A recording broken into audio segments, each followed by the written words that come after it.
Good morning बच्चों, welcome to your science class.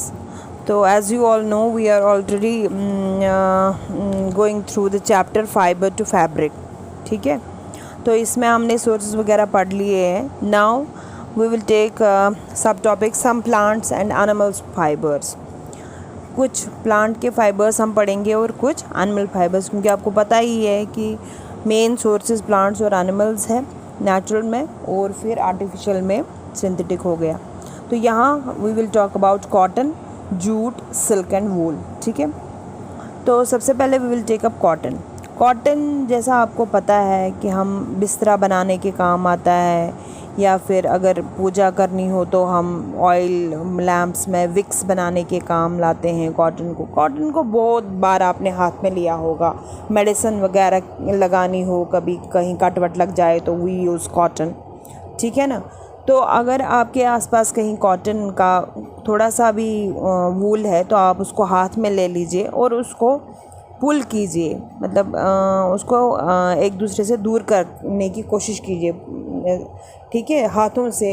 तो आपको दिखेगा कि इसमें स्ट्रैंड्स है, छोटे छोटे पतले पतले से रेशे हैं। ठीक है, और ये जो कॉटन होता है, जिसके कॉटन फाइबर्स जो होते हैं, इन्हीं छोटे स्ट्रैंड्स के बने होते हैं। आपको पता ही है कि हर एक फाइबर जो है वो छोटे छोटे स्ट्रैंड्स का बनाया था। So is cotton.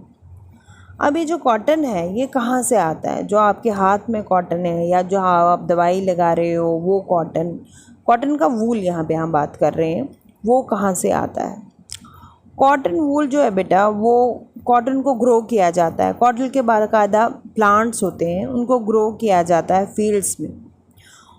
ये ग्रो होता है ब्लैक सॉइल में और वार्म क्लाइमेट होना चाहिए। ठीक है, उन इलाकों में। और हमारे यहाँ पे यानी इन इंडिया हरियाणा है, राजस्थान है, पंजाब, यूपी, मध्य प्रदेश, गुजरात, महाराष्ट्र एट्सेट्रा, बहुत सारे स्टेट्स हैं जहाँ पे कॉटन की खेती होती है। ठीक है, और ये कॉटन जो है इन स्टेट्स में एज अ खरीफ क्रॉप लगाया जाता है। तो जब कॉटन का प्लांट लगाया जाता है, उसमें जब पेड़ बड़ा हो जाता है, यानी जब प्लांट बड़ा हो जाता है तो उसमें फ्रूट्स आ जाते हैं। फ्रूट्स का मतलब यहाँ पे है कॉटन की बॉल्स आ जाती है। यहाँ पे फ्रूट का मतलब वो खाने वाला फ्रूट नहीं है। यहाँ पे फ्रूट, हम पेड़ जो भी हमें देता है उसको हम रिगार्ड करते हैं साइंटिफिकली एज अ फ्रूट। तो यहाँ पे उसकी कॉटन पे के प्लांट पे कॉटन की बॉल्स लग जाती है, जैसे लेमन के साइज़ का बॉल जैसा वहाँ पे होता है, जिसके अंदर कॉटन होता है। जब वो बॉल मैच्योर हो जाती है, ठीक है, तो उस टाइम पे वो बॉल जो है वो फट जाती है और वहाँ पे आपको दिखेंगे कि उसमें सीड्स होते हैं।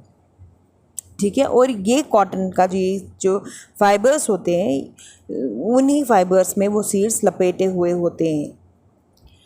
आपने तो कभी कॉटन का फील्ड देखा नहीं होगा, तो आप क्या करोगे, आप यूट्यूब से निकालोगे वीडियो और उस पर, या I will try to send it, तो उस पर आप देखोगे कि कॉटन के फील्ड्स कैसे होते हैं, कैसे उनमें बॉल्स वगैरह होती है। ठीक है, ऐसा महसूस होता है कि जैसे पूरे के पूरे खेत में स्नो हो, क्योंकि सारी ओर से सिर्फ वाइट वाइट होता है।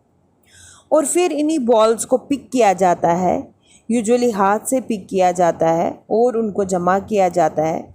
फिर इस फाइबर को जो वहाँ पे होता है उन बॉल्स में, उनको और सीड्स को, क्योंकि सीड्स लपेटे हुए होते हैं, कॉम्बिंग से अलग किया जाता है। और इस प्रोसेस को गिनिंग कहते हैं, यानी सीड्स और फाइबर को अलग करना, कॉटन के सीड्स और फाइबर्स को अलग करने को गिनिंग बोलते हैं।